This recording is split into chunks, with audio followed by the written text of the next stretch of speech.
Zovem se Jaganja Cimsija. Živim na Čardaku već 25 godina. Šta mogu reći o ovom svemu? S komšijama smo bili stvarno super.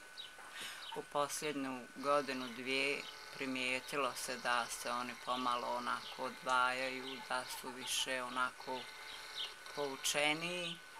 Ali posljednji ovi 2-3 mjeseca oni nisu krili. Kad je bilo glasanje za Veliku Srbiju, primijetilo se da su oni svi za Veliku Srbiju. Išli su glasat, nisu ni krili, ali su s nama bili dobre komšije i kontaktirali smo i pričali, išli jedni drugim na kafu. Međutim, pred ovo baš zadnjih mjesec dana oni nisu krili da su za vojsku i da ih je vojska naoružala. Pa mi smo pitali, pa dajte ljudi da vidimo šta je to, da se vidi zašto to, pa hoćemo li mi svi zajedno braniti ovo brdo, od koga se branimo, šta se dešava.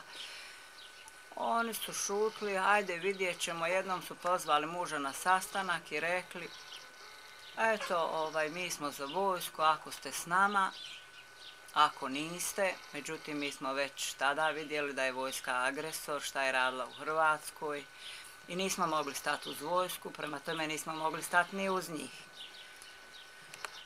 Tako da nismo prišli na njihovu stranu, ostali smo na bosansku, a oni su htjeli da osnuju svoj srpski SAO Čardak, a pošto je to bilo mješovito nasilje, bilo je Hrvata i Srba i muslimana i dosta smo živjeli skupa, nismo htjeli da se odvajamo.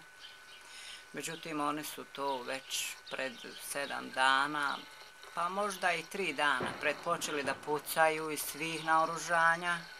Imali su i VBR i protiv avionce neke. To su užasno se pucalo svaku noć, nismo smjeli iz dvorišta izaći. Pojedinci su muža zvali telefonom, a kakve to snajperiste imaš, a kakvi to ljudi naoružani hodaju, sam da mi ne bi smjeli izaći iz dvorišta, da ne vidimo šta se radi. Jer oni su doveli, poslije smo vidjeli, poslije svega ovoga, kako je bilo dosta strani ljudi koji su tu bili, nisu sve bili naši mještani.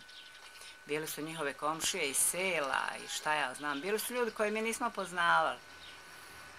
Šetali su se tuda, oni su iselili svoje žene i djecu, kad smo mi vidjeli da su oni iselili svoje žene i djecu, onda smo i mi iselili svoje.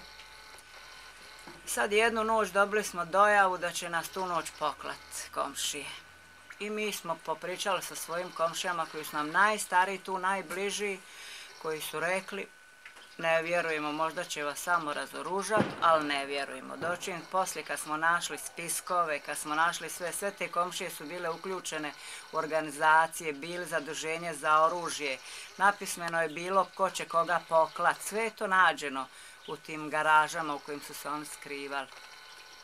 Tako da je to bilo strašno, mislim, sjetiti se šta je sve moglo biti da nismo pobjegli. Ja sam samo tu noć kad su nam dojavili da će nas poklat, mi smo pobjegli kod komšija u Živinice gore u Kostur i čekali smo da vidimo šta će to biti, hoćemo li se moći vratiti. Međutim, sutra dan je počela neka užasna pucnjava, strahota, bilo je strašno to čuti i gledati sve. Međutim, mi smo opet pokušali da vidimo šta je. Došli su neki ljudi koji su rekli da je ovdje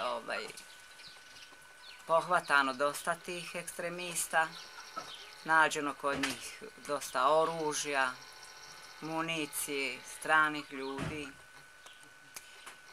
i sve one strahote koje nismo sanjali da su se mogle desiti, oni su to nama pripremali. Poslije kad smo se vratili, bilo nam je to strašno u početku, nismo vjerovali ništa. Kad smo se vratili i saznali šta su sve pripremali, šta su radili, kakve su spiskove imali, koje sve tim odredima, ženskim odredima, muškim odredima, to je strašno. Ja ne mogu vjerovati da i jedan od njih više može vratiti ovamo nama pogledati u oči. Jer mi njima nismo nikad rekli, oni su se tu doseljavali, mi smo im pomagali praviti kuće, davali im vodu, struju, zvali na kafe, stvarali im atmosferu da im ne bude neugodno. To može svaki reći, ne može poreći koji god upitate ga.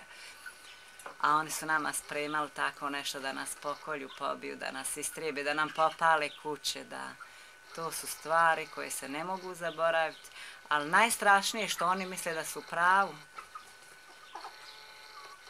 Oni su taj rat počeli ne znajući da se narod pobijediti ne može. Ako narod hoće da živi zajedno, onda to ne može jedna ekstremna grupa uništiti, ni ubiti, ni poremetiti taj život. Imali su sve, lijepo su živjeli, sada nema ničega, to je pustoš, groblje, sve je uništeno, žalosno je. Čak u nekom momentu razmišljaš da li da ostaneš uopšte tu, negdje gdje si proživio vijek. Dosta smo im kuća spasili, nismo dali da ih ko pljačka, da ih dira, a napismeno smo našli da oni trebaju naše kuće popaliti, nas poklati. To je strašno.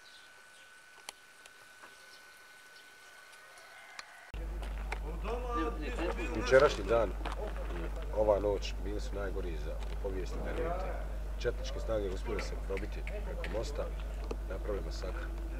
Razgovaramo sa gospodinom Skelić Sir. Vi ste bili dole, sve ste vidjeli. Da, ja sam bio na balkonu i kad je transporter, kad je ušao, gledao sam sve s balkona kako je krenuo. To je bilo strahota. Okolo je sve prvo rušilo, bacili su neke granate, onda su žene, djecu odvodile, to je jecaj sa strane bio. Sutradan mi smo nekako tu večer preživili, samo naš ulaz, ono je sve odvedeno. Međutim, ujutru, kad su teritorijalci unišli i kad sam pitao gdje ćemo, kaže izjelazite i bježite, mi smo krenuli prema bolnici, mi smo prelazili preko Leševa. Činjenica da mnogo mrtvih ima. Po vašoj procjeni, koliko je četnika uspjela se probiti i koliko je naših ljudi poginulo, koliko ste vi vidjeli? A onaj prvi val što je se moglo vidjeti i što je se moglo čuti, to je haos živi bio. Ja mislim da su bila jedno 2-3 transportera i da je jedan dio došao od Tokija, a drugi dio od hotela. Pa bilo je 3 transportera, ja mislim koliko smo mi mogli, to jest ja koliko sam mogu da čujem, a bilo je nije jedno 50-60. Vikali su majku vam jebem, vašo izilazite da vas pokolimo, predajte se, šta čekate. Ja sam rekao ovi koji su bili samo šute, ne javljajte se, jer ako se javimo mi smo gotovi. I tako su mi svoju glavu spasili. Vidjeli ste na koji način ubijaju ljude? Da li je tu imalo humanosti? Na koji su način to radili? Pa to je bilo strahota. To je bilo strahota, to se ne bude opisati.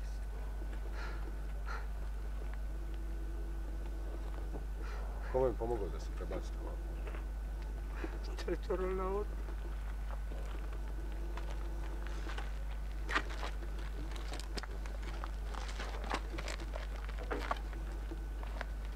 Izlazili su dole, su iskali izlaz, majku vam jebem. I ovi koji su bili već u njihovim rukama, lezi dole. I ovi koji su ležali, oni su im bili u stanju u glavu rafal da ga ispale. A to je životinski, to nisu ljudi. Ne znam u ovom momentu šta više da kažem. Komšija mi je pričao, gledao je kako kolju dijete, gledao je kako ženama rafale u glavu spasavaju, gledao je kako odvode te nedužne ljude, te nedužne civile. Možete li naći trunku opravdanja, razumijevanja za te njihove postupke? Kako ćete za to naći opravdanje? Pa nema govora kad jednom, dobro što smo ga mi svi poznavali, uhvatili su ga i kad smo rekli lezi, kad je fino legao, onda smo rafal u glavu ispalili. Je li to humanost? Je li to čovječanstvo ljudsko? To svijet nije zapamtio. To svijet nije zapamtio, ni će zapamtiti. Ovo sve što je bilo i što se dešava u svijetu, ovo što se dešava kod nas u Bosni, Hrvatskoj što se dešavalo, to svijet više neće zapamtiti. Ovakav masakr, pokolj i ovo, ja sam sve mislio iz početka kad je Slovenija krenulo vamo, da je to ovo ono, a svi smo sad na svojoj koži osjetili. Samo se gleda ime i prezime.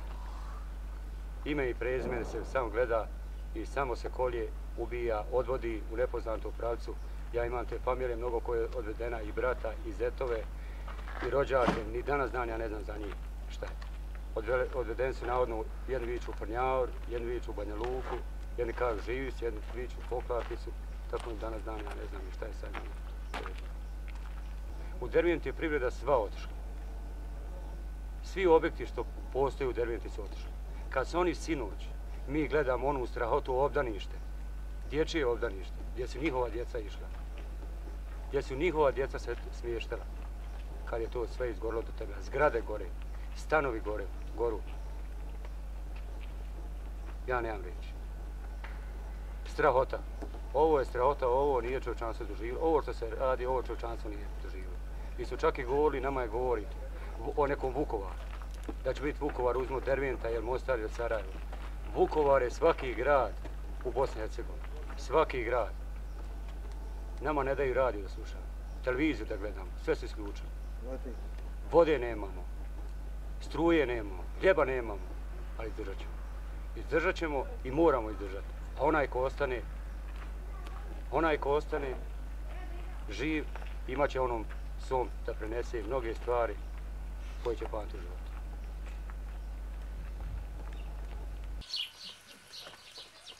Zovem se Zvonko Buduloć, više me znaju kao Paveka.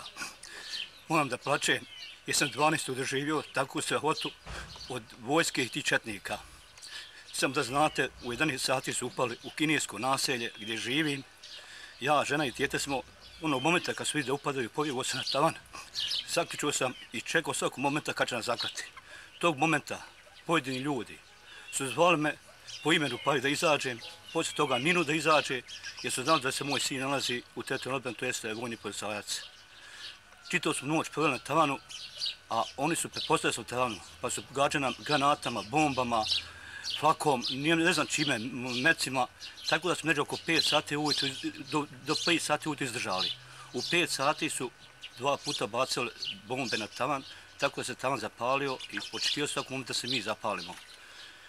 Gledajući smet u oči, otvorio sam tavan i sišao dole. Kad sam sišao dole, nisam ništa više mogu naći. Sva moja kuća, sva moja imovina izgorela. Pobjegao sam preko jedinstva, došao do partizanskog groblja, tu se smjesto ko su kolege koji mi šljoke. Samo da vam kažem jedno, ovo što rade, to niko ne da na svijetu. Ali neka, ima Boga, vraćam s im sve.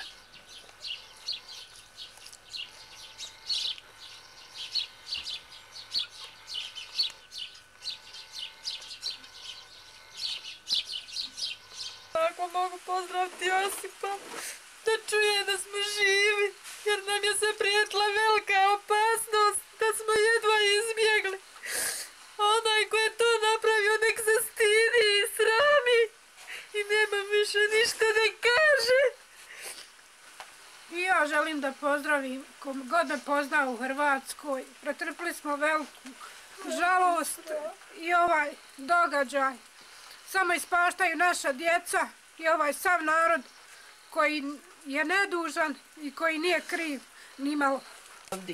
Htjela bi da pozdravim sve svoje širom Jugoslavije. Izbjegli smo jednu veliku nevolju. Na Čardaku sam već 20 i nešto godina. U zadnje vrijeme sam primijetila moje prijateljice koje su radile sa mnom da se izdvajale i da nisu dolazile više na kafu.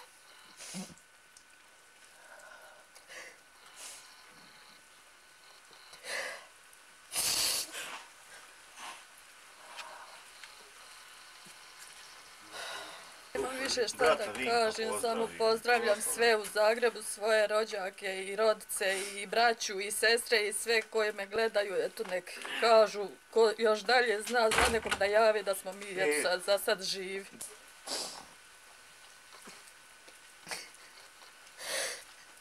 Kaže se što prije smiri. Željela bi sad da ova srpska stranka sama se stidi se šta je napravila od nas i koliko nas je zavila u crno. Prije da se ovo smiri, prvo pozdravljamo svu vladu da što bolje napravi za ovaj narod, jer nam je toliko dodijalo da više ne znamo ni šta ćemo, ni gdje ćemo bježati, ni šta ćemo od sebe. Svi smo živce pogubili, obolili, lijekova nema, ne možemo se liječiti. Bjever Marko, ako sluša, da nas zove Josipa Jurakća u Njemačku tamo da mu rekne eto da smo mi živi. Moju čerku ne znam već mjesec i po dana, ako me vidi gdje i ovo bude slušala, neka mi se javi što prije, jer smo bolni svi. Zovem se Stanić Nada, živim tu na Čardaku, a rođena sam u Zelenkama. Sve ovo šta ja znam, mislim, radim u tvornici obući, dole sam se družila, normalno bez ikakvi odvajanja i šta ja znam, svi smo bile isti, skupa smo pile kafu i to. Međutim, ovo zadnje vrijeme pošlo je nekako odvajanje, šta ja znam, sve su se počeli odvajati, svako sebi, ona je priča ovako, ona je onako. Onda bili smo ovdje na Čardak do zadnjih dana, ono dok je bilo maltene da više nismo mogli ovdje ostati. Kad krenula sam sa ovim djetetom u selo tamo, muž mi je ostao ovdje, 30 sati nisu mogli da izađu iz jednog podruma, jer je pucnjao i bilo od ovih tu naših komšija, normalno Srba, on se otvorili vatru, tako da nisu dali ljudima da se uopšte izvuku gore do Živinica i šta ja znam. Sa svima smo tu bili dobro, do zadnjih dana smo skupa pili kafu i sve. S tim jednim svojim tu komšijom, prvim on je Srb. Kao danas smo pričali, on nosi automat i sve govori, eto kako ovo sve nije u redu, kako ovo sve ne bi trebalo biti. I normalno, tako je moralo biti, jer mi od nas tu niko nije imao oružje, ni niko imao maltene ništa. On su nas držao sve skoro na nišan i gledala svaki naš pokret su znali. Onu, od koga možda nisu očekivao tako nešto, ti ljudi su bili maltene najagresivniji, šta ja znam. Sve mi je ovo teško kad sam se vratila iz sela i pogledala ovdje ovo, jer ja ovdje i dalje živim, vjerujem da ću ostati ovdje živjeti, šta ja znam. Ali ovo jako teško podnositi ovako nešto. Zovem se Stanić Mario. Jedino sam dijete ovdje na Čardaku i dugo ovdje živim.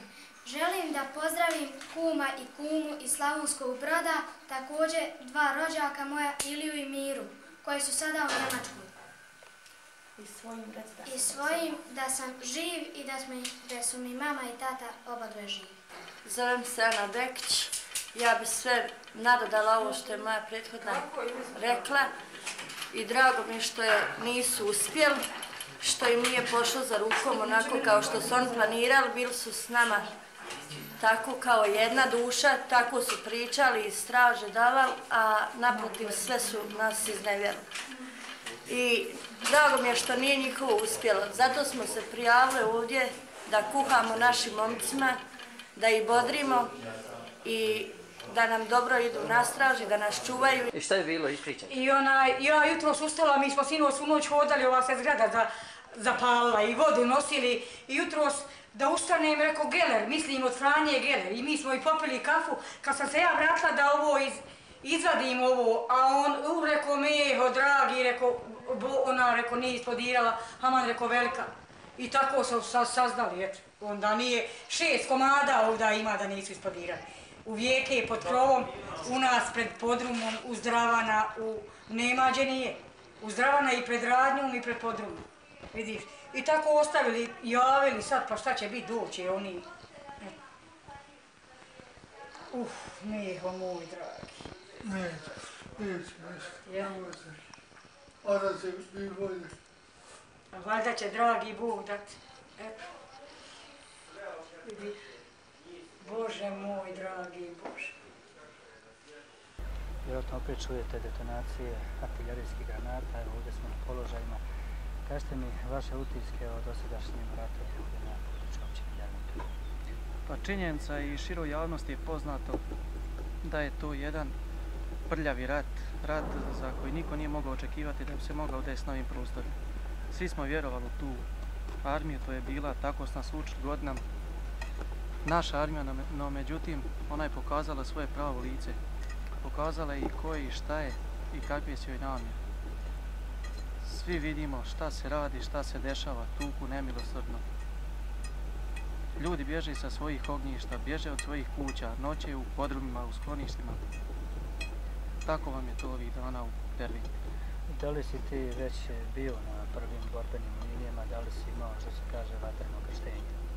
Pa baš na prvim borbenim linijama nisam, ali svi smo mi u jednu ruku na prvim linijama. Jer granate padaju svugdje okolo, gdje god granate padaju, možemo reći da su to i prve linije.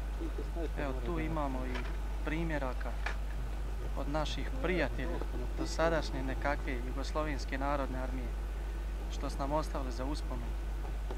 To je ono što su mi svi zajedno plaćali, a evo sada ispaštamo zbog toga. Jeste, to smo plaćali 50 godina. Razvijali su i strategiju i sve kako bi nas uništavali. Možeš li šta poručiti neprijatelju? Pa poruka je, ja mislim, svih nas da što prije nestanu, tako će najbolje utiske ostaviti. A svojim suborcima? Svojim suborcima da se drže, jer mi smo svoji na svome. Hvala.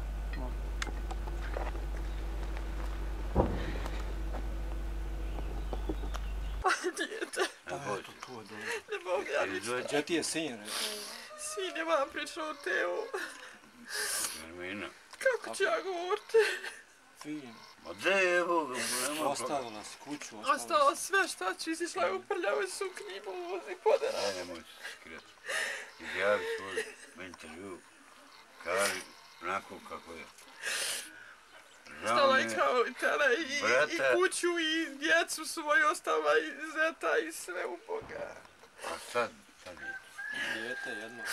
Sam Damir Tolić, rođen u Foči, ovdje živim, studiram trenutno, eto, vremena se takva se mora vratiti na svojoj rodnoj grudi braniti. Tu sam, tu ću ostati, odavde nema nikud. Ako treba možemo mi njih potirati koliko god nam volja, ali to je naš hrvatski narod, takav će ostati. Uglavnom braniti svoje teritorije. Braniti svoje i odbraniti, spremni, odlučni, moralni na visini, nema. Gdje si studirao? Studiram u Sarajevu. Nadam se da ću se vratiti, ako ne, nas je Zagreb, tako je. Šta si studirao? Strojarstvo, brucoš. Dosta je momaka se vratilo sa fakulteta i stavilo se u odbranu. Malte ne, svi Hrvati, to je narod koji je jednostavno zaslužio da brani ovo i odbranit će, normalno. To nema nikakve sumnje, a četnicima i bivšoj JNA koju smo služili svi, nažalost svi koji smo poštovali, cijenili kao sve narodno, ali eto, sad se vidi ko je poštovao, ko je cijenio i kako smo trebali da s njom postupamo. Samo mogu poručiti neka im je na sramotu, neka vide šta rade, neka pogledaju srušene kuće žena 60 godina, 70, neka im je na dušu jednostavno. Svim oficirima, njihovim sinovima želim pogledati u oči da ih vidim, da im kažem šta rade, kako rade, šta su im očevi, jer nama je JNA nanijela veće zlo nego četnici u periodu 40 do 45. To je pravi ratni zločin. Zovem se Šakić Sandra, izbjeglica sam iz Omeragića. Ovom smo došli prije jedno 40 dana. Uspjeli smo pobjeći čamcima dosta preko Ukrajine. Došla sam sa još dvije sestre, roditelji su mi ostali dole. Za njih ništa ne znam već koliko sam ovdje. Nadam se da su dobro.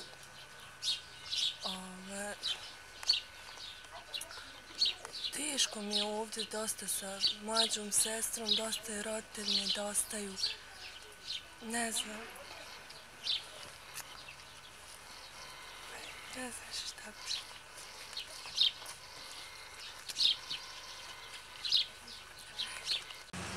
To su bili pretežno ljudi iz našeg komšiluka, iz tog Pjetlovča Sokaka. Bio je Marko Plavšić. Dolazio sam većinom ljudi iz komšiluka, s kojima smo faktički odrasli, u koje smo vjerovali prije da ne bi ovako nešto mogli učiniti, ali ne znam. Ko je još bio pored Plavšića? Bili su, ne znam ja sve poimenično, bio je Drago Đukić, Brano Đukić, bilo ih je Nedeljko Kojić, komšije jednostavno s kojima su doprije živjeli, a sad Pjeranoć, Novo. Sav teret sam skinuo sa srca da nisam upao u ruke živ, a uvijek sam rekao u sebi da neću živ u ruke upasti. Sve sam od sebe dao da im pobjegnu. Udje sam prošao između dva četnička rova i uspio sam preći u slobodu. Kad sam došao do rijeke Ukrne, pogledao sam na svoju kuću i vidio sam tako blizu, a tako daleko sloboda. Prešli smo preko Ukrne i pošli smo prema našoj strani. Krenuli smo fino, krenuo sam sa 4 momka koje sam skrio u štageru kod brata. Njih sam poveo sa sobom. Kad smo krenuli prema našim jedinicama gore u brdu, otprilike sam znao gdje se nalaze. Vikao sam naprijed da smo mi izbjeglice, da ne pucaju na nas, jer znao sam da neće pucati. Jer vjerovatno su znali da bježimo iz Omeragića pojedine grupe. Kad smo došli na prvi rod, ljudi su nas fino dočekali, primili, plakali smo od radosti kad smo došli među naše ljude. Što nam možete reći o vašim dojučerašnjim susjedima, a koji su dole bili aktivni na strani četnika? Pa, šta mogu reći? Nisam vjerovao da ima takvo pleme na zemaljskoj kugli, da može se povampiriti tako narod i taka zlodjela raditi protiv svog naroda, susjeda s kojim je živio tolike godine. Koga ste prepoznali od tih vaših bivših susjeda? Pa, Pijetlović je tamo naše komšije, braću jednog i drugoga, onda Đukiće, 3 brata njih, onda Branu, ne znam prezime, Mihić, Brano i mnogi ti suradnici, svi.